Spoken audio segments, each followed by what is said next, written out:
Doutor Júlio, o meu filho está baixinho. Ele está sofrendo bullying na escola, estão dizendo que ele é nanico, anão. Tem N adjetivos aí que as crianças usam. E sabe como é que é criança, principalmente na quinta série. O mal da quinta série, né? Todo mundo tem um pouquinho de quinta série no corpo, né? Nós adultos, inclusive, a gente se reúne entre os amigos e tem cada amigo que sai com umas piadinhas, assim, é bem típico de quinta série, né? Ou seja, o cara é baixinho mesmo, né? Ele tá baixinho, a mãe, ele nota, fala para os pais, o pai às vezes não dá muita bola, porque eu sou baixinho também, ou não, esse é passageiro, é porque tu não come, guri, tá vendo? Eu falei para você comer, né? De qualquer modo, o cara chega lá, a mãe está desesperada, o pai também, ele está 10, 12 centímetros abaixo da média dos coleguinhas dele. Os coleguinhas olham para baixo para olhar para o cara. A sensação é terrível, né?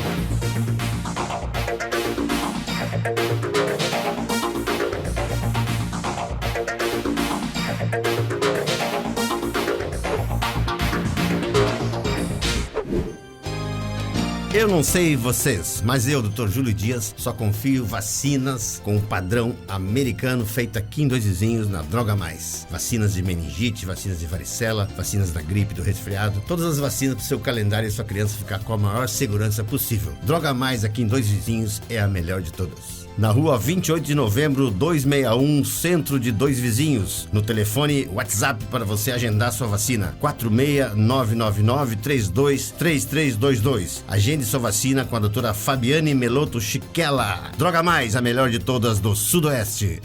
E aí o que fazer? Como que eu faço? Como que eu investigo? Né? Por onde eu começo? Quem que dá a palavra inicial e a final? Bom, primeiramente procura, se você é da rede pública, se você faz acompanhamento de puericultura com o médico e enfermeira da sua unidade básica de saúde, relata essa queixa, ele vai tentar enquadrar a criança conforme as normas da Organização Mundial de Saúde, na tabelinha, ver em que percentil que ele se encontra, e se realmente estiver abaixo da tabela, ele vai encaminhar para o pediatra. O pediatra é o camisa 5, é o cara que faz a segunda seleção e conversa com essas mães. Existem algumas regrinhas aproximadas que a gente pode tentar entender. Primeiro, a criança tem a tabela da Organização Mundial da Saúde. E essa última tabela, feita em 2016, que quase todos os consultórios, e a gente consegue na internet, foi feita através de pesquisa dos 6 principais países que representavam o ser humano no universo aí, né? Incluiu o Irã, o Brasil, os Estados Unidos, a Austrália e, se não me engano, algum país da Europa, acho que foi a Alemanha. Então, são 6 países que foi feita uma média de estatura adequada. E aí você tenta encaixar a criança na altura conforme mês e ano.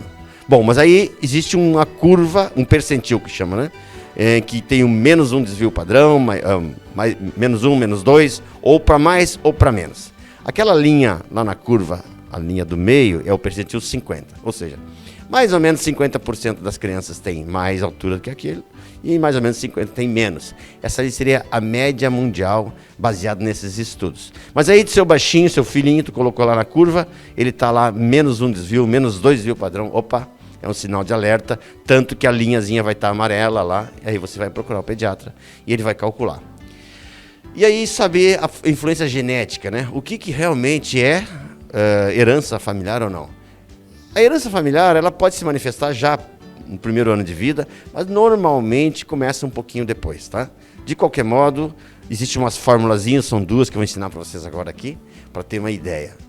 Se você, pai, se você, mamãe, representam a média de altura na sua família, por exemplo, eu sou a média mais ou menos dos meus irmãos homens e a minha esposa é a média das irmãs ou da mãe dela, das meninas, certo?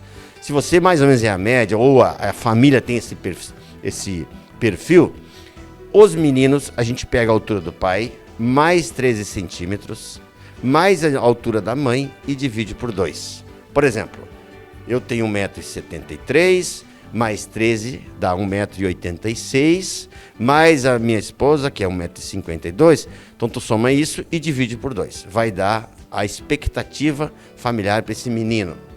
Se for menina, é a altura do pai, menos 13 centímetros, mais a altura da mãe, divide por 2. E para a regra prática, para você fazer em casa, é bem legal. Tu não vai colocar 1,73, tu vai colocar 173, mais 13, mais a mãe. Digamos que a mãe é 1,65. mais 165. Divide por 2 vai dar a altura em centímetro. Então vai dar lá 1,68 m, quer dizer, 168. Então teu filho vai ter que ter 1,68 m. E aí tu projeta, naquela curva que você projetou ele hoje com 8, 9 anos, ele está ali abaixo da curva no menos 2 desvio padrão. Tu projeta, se ele seguir naquela linha, onde é que ele vai chegar? Ah, ele vai chegar no 1,53 m. Bom, mas era isso que nós calculamos antes, que é a herança familiar dele. Então, já está mostrando sinais genéticos que ele vai ser baixinho. Logicamente que é o médico que vai dar esse veredito, vai fazer alguns exames que eu vou ensinar vocês depois quais exames fazer ou o que fazer. Então, e por que tem essa regra de 13 centímetros para os meninos? É uma injustiça com as meninas, né? Mas é que, na verdade, historicamente, no mundo inteiro, os homens são, em média, 13 centímetros mais altos que as mulheres. Por isso que se usa essa regra dos 13 centímetros. Outra regrinha bacana de fazer, os meninos aos 2 anos de idade, você multiplica a altura por 2. Por exemplo, ele tinha 85 centímetros com 2 aninhos, ele vai ter 1,70 m. Certo? As meninas, como as mulheres amadurecem antes, é com 1 ano e 7 meses, tá, pessoal? O pessoal costuma confundir, querer multiplicar as meninas com 2 também. Não, as meninas é com 1 ano e 7 meses, tu multiplica a altura dela por 2, beleza? Aí você vai ter uma regra aproximada de qual que vai ser a estatura final. A gente diz que, uma vez esse cálculo feito, é a partir dali que ele vai ter. Não impede que ele vai ser bem mais alto, tá? Mas a tendência é chegar até ali. E que exames fazer? Logicamente que o exame mesmo é o exame clínico, colocar a criança nessa curva e aí fazer os exames básicos de estatura, para ver se a criança tem uma saúde adequada. Por exemplo, hemograma, para ver se tem anemia, ver como é que está a reserva de ferro, as vitaminas B12, vitamina D, como é que está a função renal, se essa criança tem uma função renal adequada, como é que está o hormônio da tireoide, se tem algum distúrbio de tireoide, e algumas coisas que são ligadas à baixa estatura, como, por exemplo, a doença celíaca, mas aí já são crianças com histórico de diarreia crônica, com pouca massa muscular, já teria acusado isso lá para trás, mas também faz parte do kit de investigação, e conforme a idade da criança, principalmente na casa dos 8 até 11 anos, a gente faz o raio-x do punho para ver a idade óssea. E aí, com essa idade óssea, a gente consegue prever. O que é a idade óssea? Na verdade, são alguns ossículos que nós temos aqui no punho, que eles têm a data certa de amadurecimento e nascimento a cada fase. Então, existe um atlas criado já há muitos anos, em que a gente, baseado nesse atlas, a gente sabe exatamente, quase em meses, qual é a idade óssea daquela criança. Por exemplo, ele é baixinho, comparado com os coleguinhas da turma, ele está 8 centímetros abaixo da média, e ele tem, por exemplo, seus 9 anos, né? 9 anos de idade, mas aí tu fez um raio-x do punho dele, a idade óssea dele é de 11. Isso é muito ruim. Significa que ele já está com a cartilagem de crescimento fechando e realmente vai ficar baixinho. Nós temos que fazer alguma coisa para esse cara. Se ele não for atingir o alvo familiar, se na curva ele não vai chegar à expectativa, a gente tem que dosar hormônio de crescimento. Aí é feito um procedimento, que é uma curva desse hormônio, em que a criança fica em jejum, no laboratório, eles dão um medicamento para baixar um pouquinho a pressão. Sempre que baixa a pressão, o organismo libera o hormônio de crescimento na corrente circulatória. E aí é tirado o sangue de meia em meia hora dessa criança, em torno de 6 coletas, e aí tu vai ver se ele respondeu.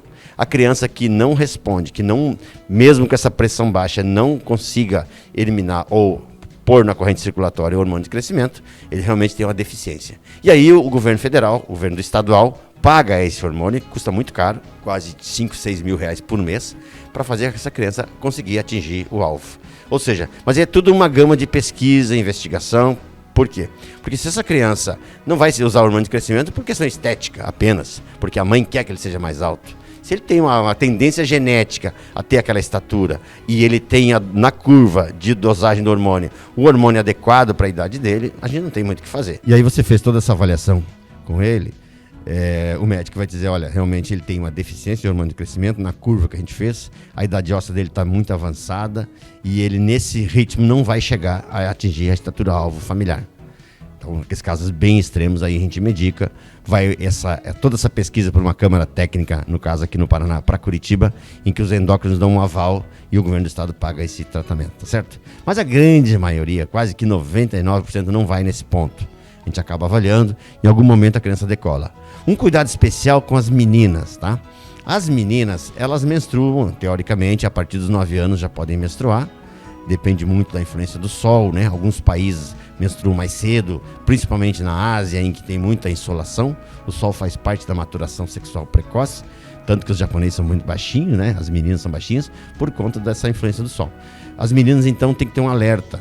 Elas estão lá baixinhas e já estão com glândula mamária nascendo, né? Então já tem um botãozinho mamário no mês, muita dor, no outro mês começa do outro lado, começa pelinho. Essa menina vai dar um sprintzinho de crescimento razoável e vai menstruar. E depois que menstrua, elas crescem em média 6 centímetros. Pode ser 4, pode ser 8, raramente 10 depois que menstrua. Então, se você está preocupado com a estatura da tua filhinha, que ela está muito baixinha comparado com as meninas, e já está com glândula mamária, você tem que correr no pediatra, porque a gente consegue bloquear esse ciclo da menstruação para ela poder deixar desenvolver o que está previsto na estatura familiar, e depois a gente larga ela e ela menstrua, cresce os 6 centímetros e encerra o assunto. Então, crescimento tem muito a ver com estética e tem muito a ver com expectativa, né, familiar.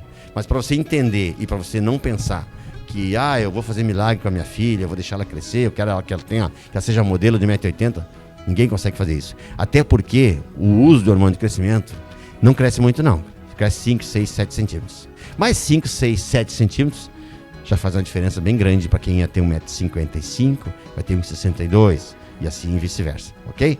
Então fica a dica aí de crescimento, fiquem alerta aos baixinhos, tem dúvida? Corre no seu clínico, se for o PSF, corre no seu pediatra, que ele vai colocar a criança na curva, vai encaixar, vai fazer raio-x da idade óssea, vai dosar todos os hormôniozinhos importantes, as vitaminas, e vai dizer, olha, ele tem uma deficiência nutricional, por isso que ele não está crescendo. Ele tem anemia, por isso que ele não está crescendo. Ele tem doença celíaca, ele tem distúrbio da tireoide. A gente corrige isso, o cara tem que voltar para o canal de crescimento. Não voltou, mas faz a curva de crescimento, curva do hormônio. O hormônio está baixo, aí vamos ver qual a atitude tomada ali para frente. Fica a dica para vocês aí. Dias Saudáveis com Júlio Dias.